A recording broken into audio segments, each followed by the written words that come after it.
That's so weird. I don't know. Do they always look like this? I was worried a little bit, kind of like.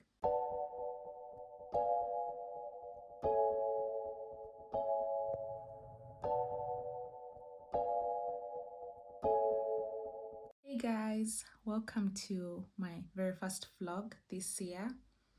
I know it's been a long time coming. I made this channel a vlog channel thinking I would have time to make content, but it's just proven to be so hard. I mean, I've been so busy, with my normal day-to-day work and then the asthma channel. Am I speaking too low? I don't know. I don't really know how my voice is heard here. I'm really hoping I'm clear. I should have done a sound test.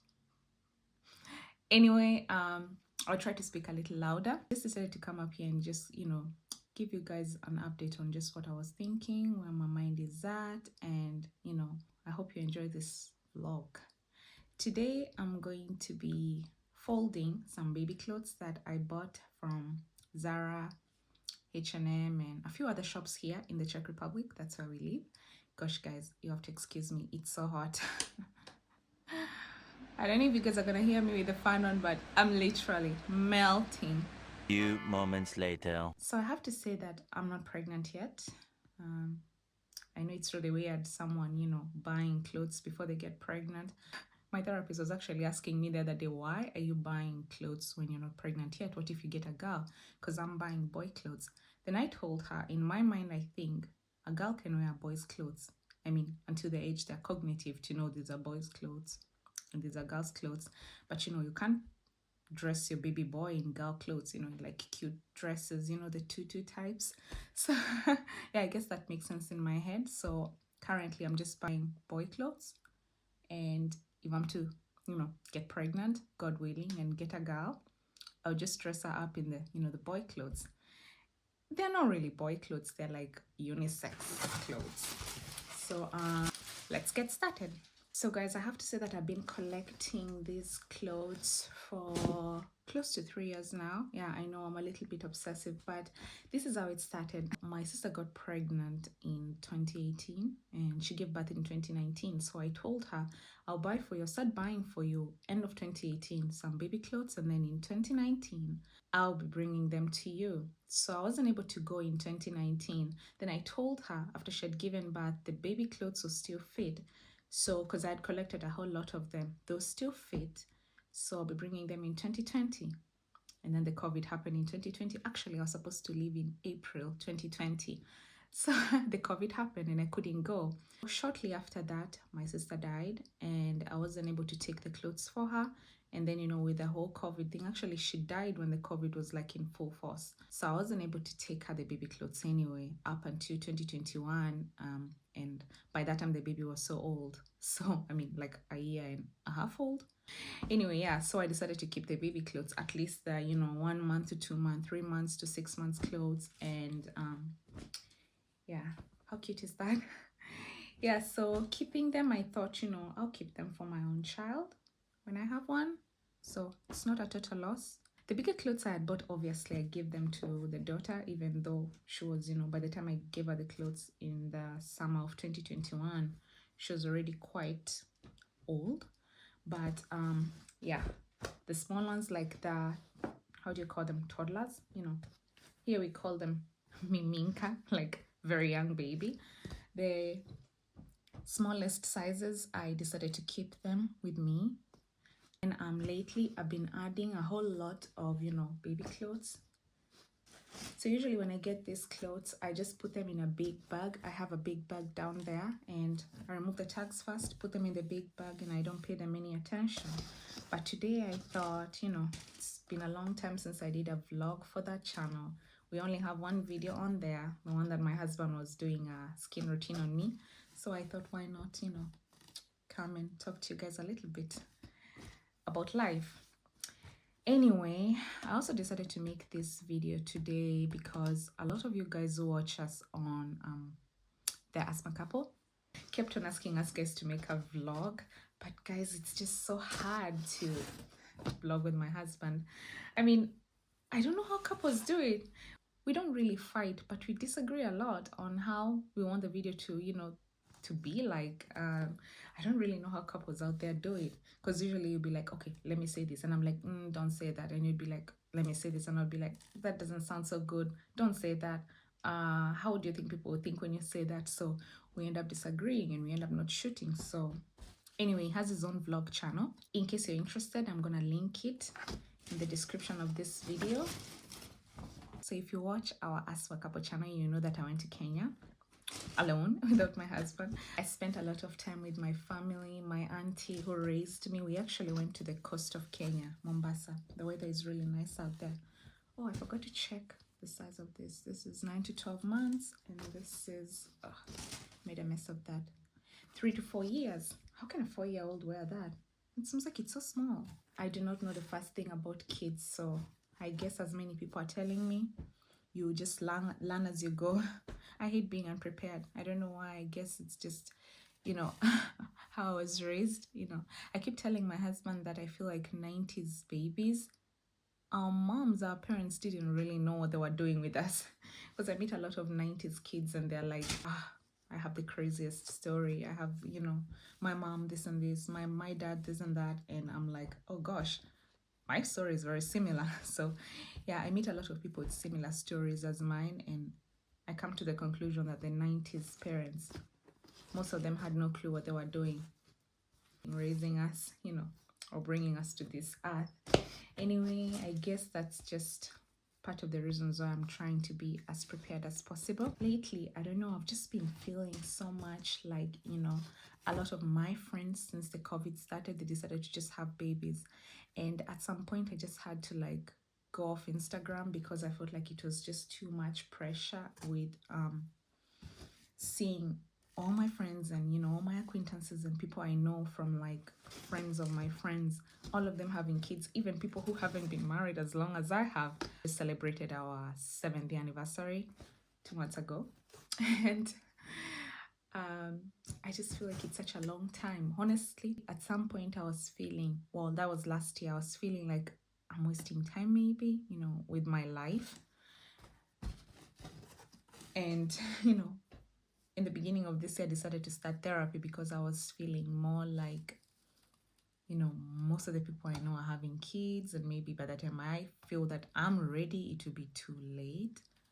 I don't know. I don't know if anyone else feels like that. To be honest, at some point I really felt like, by the time I decide that I am ready, or I mentally feel ready, it might be a little bit too late.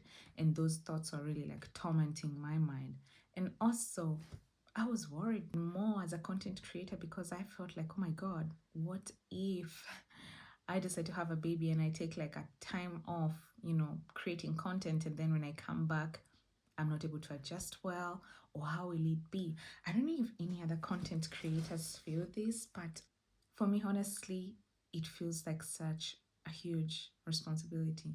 And I know everybody keeps telling me, oh, don't worry, people are having kids all over, you'll be fine. But I don't know. Something inside me tells me that it's just the scariest thing. And, as I said, as a content creator, I'm afraid to not be able to adjust to it. How do you create asthma videos with a child? All these thoughts are tormenting me, and everybody's telling me, oh, don't worry, you're gonna wing it. People have kids every day. People are having a bunch of kids year by year. Some people even have what do you call them? In my culture, we call them staircases. Basically, one child 1 year younger than the other, or just a few months, younger than the other, something like that. But I don't know. For me, it just sounds like something so scary and so crazy. That's why I felt for the longest time I'm not ready. Well, right now I am, but that's just a hesitation I had. This is literally the cutest thing. My best friend was asking me why I'm buying only boy clothes, and I'm like, well, a girl can wear this, right? I don't know what's people's obsession with thinking I'm crazy for buying only boy clothes. Gosh, I'm so hot. It's midsummer out here, and I have to keep turning it on and off. Sorry about that, guys. I needed to cool myself a little bit more. So I wanted to ask you guys, does anyone ever feel like, as you get closer to 30, you just, feel so anxious of everything. I feel like the COVID brought a lot of anxiety in people, and I'm not immune to that. I don't think anyone is immune to feeling anxiety, really. And I know we just like, when you're a Christian, you just, pray that you don't let the anxiety swallow you. But there's sometimes I've been very anxious, honestly, about motherhood and about so many of those reasons that I've mentioned, and just, a lot more. But everybody keeps assuring me, oh, we'll be well, stop worrying, you overthink it, it's so simple. But I just don't think it's as simple as everybody says it is. I've had people tell me that you'll never be ready at all for to be a mom. You'll never be ready. You just, have to learn as you go. And I keep thinking about it. I'm like, how do you learn when the baby is crying and you don't really know what they're saying? So you're just, Googling. Some people have even told me that Google is your best friend. Google will be your best friend. But whenever I'm searching, like, let's say for an illness, whenever I feel some type of way, and I'm searching the symptoms, I get a lot of, answers. And even I go to like Quora and Reddit, and, I compare the answers. Even when I have a crazy dream, I go to Quora and Reddit, and then I compare what answers seems more credible.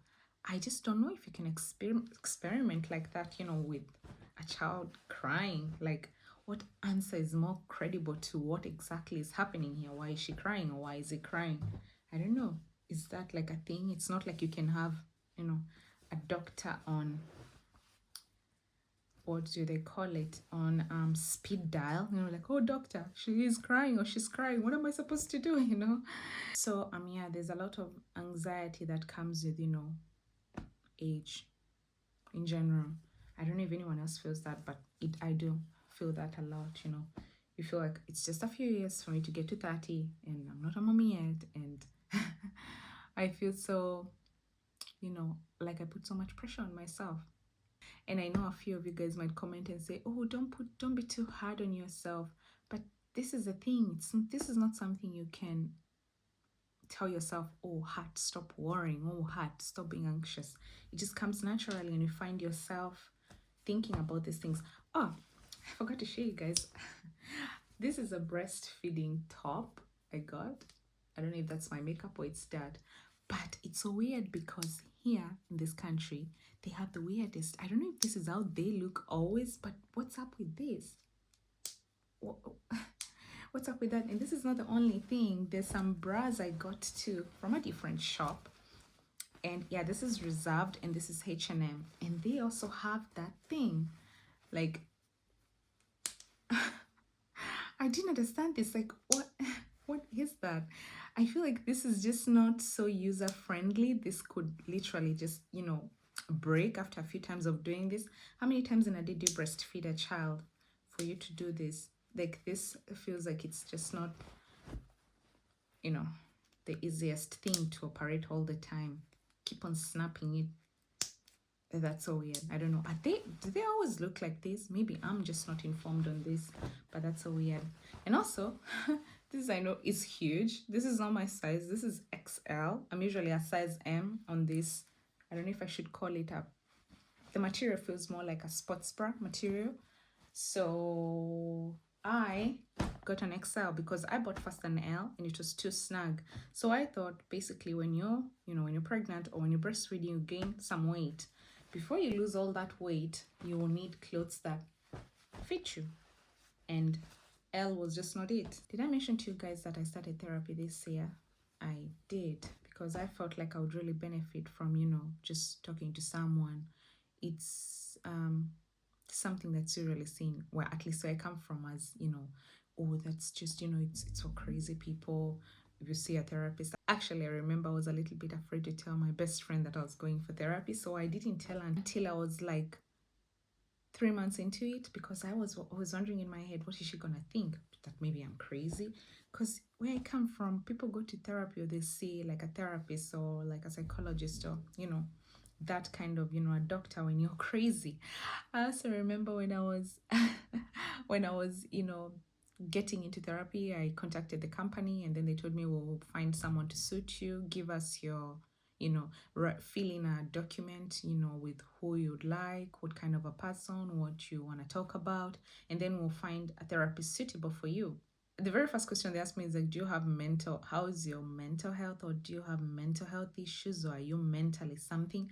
And I was like, I ticked that, like, no. And my answer, because there was a place to fill in an answer if you have any additional comments. And I was like, I don't have any mental issues or mental, it was an illness, but it was mental something. So I was like, oh my God, this is so crazy. This is the first question they're asking me. And this is what I was afraid of, because in my culture, really, people seek, therapy are like mentally unstable. But I wasn't mentally unstable. I just needed to talk to someone to seek, guidance on what they were thinking. I remember actually when I was talking to my therapist about just some things, I found myself crying, and I'm like, I don't cry about these things. Why am I crying? And I was just telling her, honestly, I don't cry. I'm not the kind of a person who just comes to the therapist and start crying. But I just felt like there was so much I was telling her that I wouldn't even tell my best friend. I wouldn't tell anyone.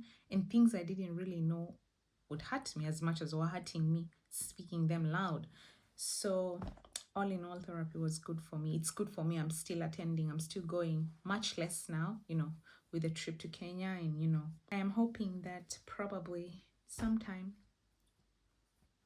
soon, I will not say when, because I don't really know when. God thinks it's the best time.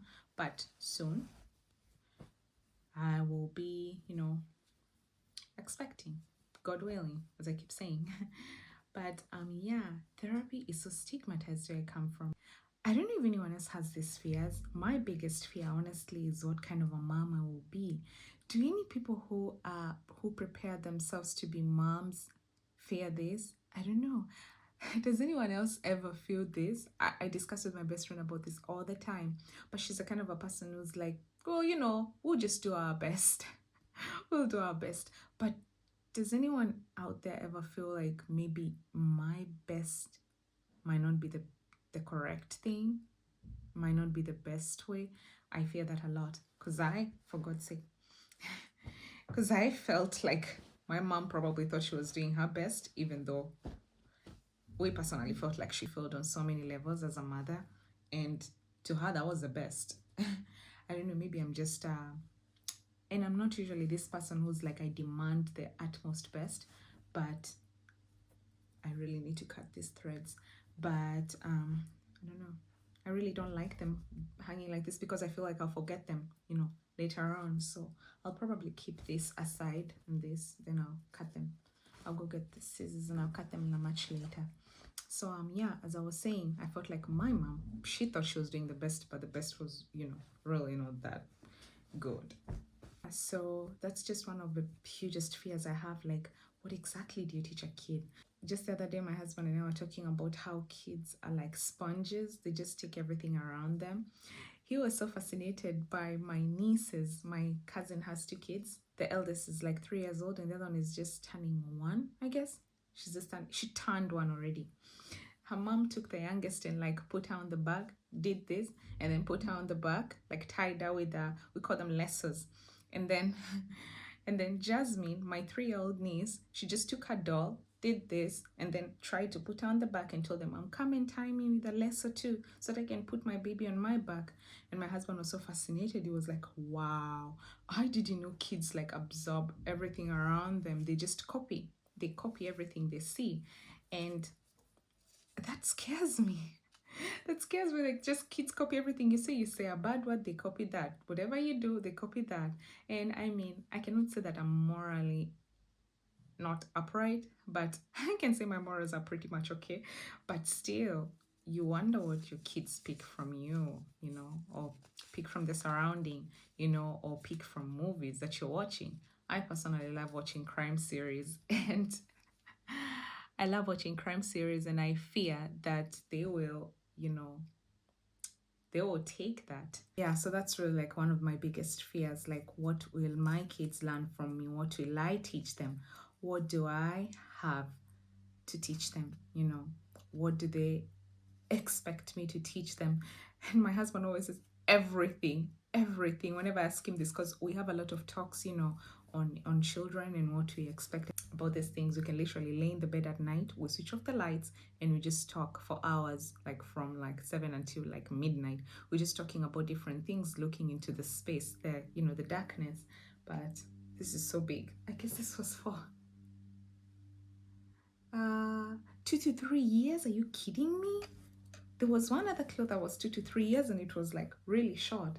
So this is 2 to 3 years and this is like almost my sister's size. My sister is tiny. So yeah, really these fears like torment me. They still torment me. I can't say that were tormenting me because they still torment me up to now. And I don't know, how do you guys deal with this, you know, asking yourself these questions, you know, that sometimes you don't really have an answer to, or you can just wait and see, and then they, you know, torment you secretly in your heart. How do you guys deal with that? Does anyone else wonder about this? I don't know. I would really like to know from you guys if you think I'm crazy. Oh yeah, I decided these ones I'll remove the tags. So these are some of the clothes that I had bought my sister's baby. I bought in all sizes. And that is a cute tiny dress. I usually buy in all sizes because I'm like, I don't want her to get stuck with like just one size. Have the cutest dresses. Look at that. I don't know if you guys can see this. So these are girls' dresses. All this. I had kept them aside. And I'll put them aside again because I'm really manifesting a boy. And I do believe in my heart of hearts that whatever you manifest is what you get. So even though I get a girl, that's probably fine, but I'm manifesting a boy. You know, 2 boys and a girl. Hopefully. I hope I don't say that and then God gives me twins. I don't know how I'll deal with twins. I have to switch on the fan. I'm melting.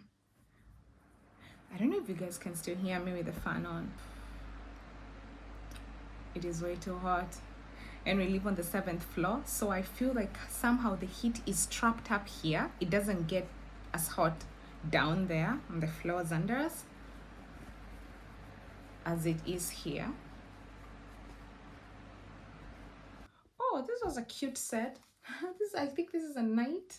There's another, they're like 2-piece, they call them shadas, like 2 in 1 hanger. And then I got this and I was, you know, removing the tags in front of my husband. My husband was like, boy, you really set your heart on a boy.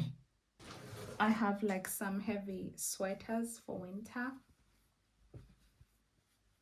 So I don't think there's any need for me to remove the clothes in a big bag because I had already folded those and put them away. Mostly it's just sweaters and onesies in all sizes and shapes and colors.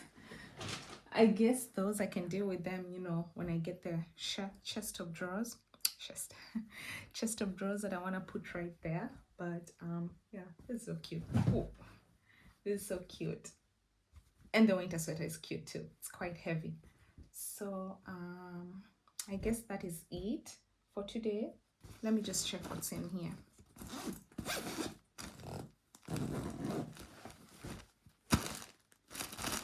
Oh yeah. A little background on this. So a friend of mine got pregnant during the first year of COVID. Was that in 2020? And I told her that I would buy her a bunch of stuff and send to her. But then no shipping company was shipping to the UK. So I kept all the clothes that I had bought her and all the stuff that I had bought her. For some reason, I never removed them.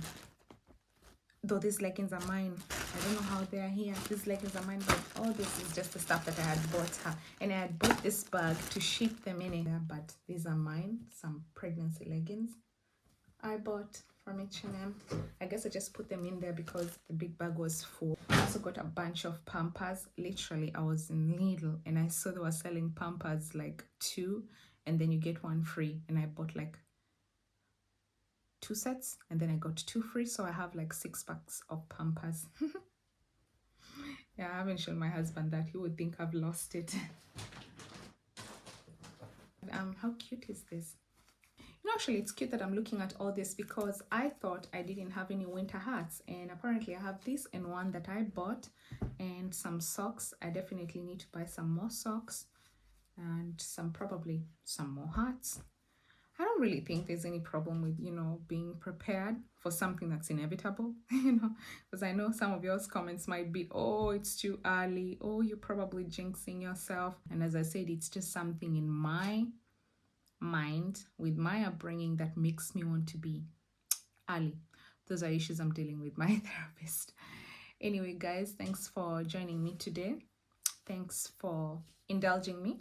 Anyone who will tune into this video, I am in a hurry to go watch Formula One. Today there's a Grand Prix in France. And I promised my husband that next year I'm going to camp on the Formula One website and buy some tickets, probably for the Grand Prix in Austria next year and for the Grand Prix in probably Hungary or Spain or Italy. But definitely I want to get tickets to 2 Grand Prix next year.